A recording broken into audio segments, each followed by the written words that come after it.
Hello दोस्तों, नमस्कार। मैं आरती शुक्ला अपने चैनल पर एक कहारा गिल लेके आए हैं। कैसा लगे कमेंट करके ज़रूर बताना। प्लीज़ हमारे चैनल को लाइक सब्सक्राइब जरूर करना दोस्तों।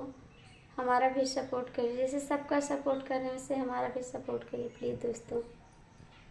हे सासु भोरवै भोरवै हाँ मैना जगावा करा हल्ला ना मच करा ना। सासु भोरवै भोरवै हाँ मैना जग करा हल्ला ना मचावा कराना। दिहलो भोरवै जगाई दुश्मन दे कराई। दिहलो भोरवै जगाई दुश्मन दे कराई। सासु गरम गरम चाहिया पियावा करा हमैना जगावा करान। सासु गरम गरम चाहिया पियावा करा हमैना जगावा कराना।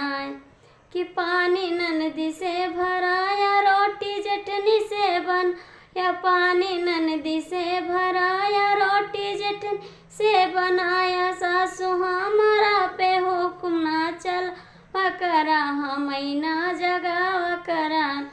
सासु हमारा पे हुक्म ना चलावा करा हमैना जगावा कराना।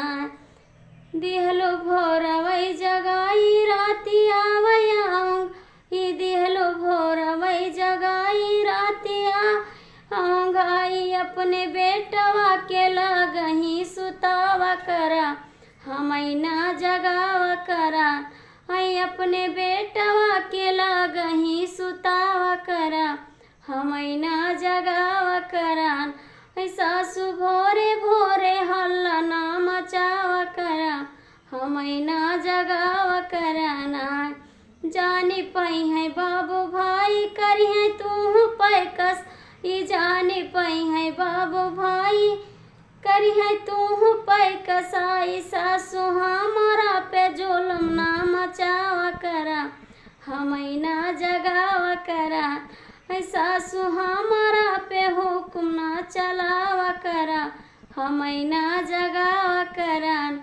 सासु भोरे भोरे हल्ला ना मचावा करा हमैना जगावा कराना।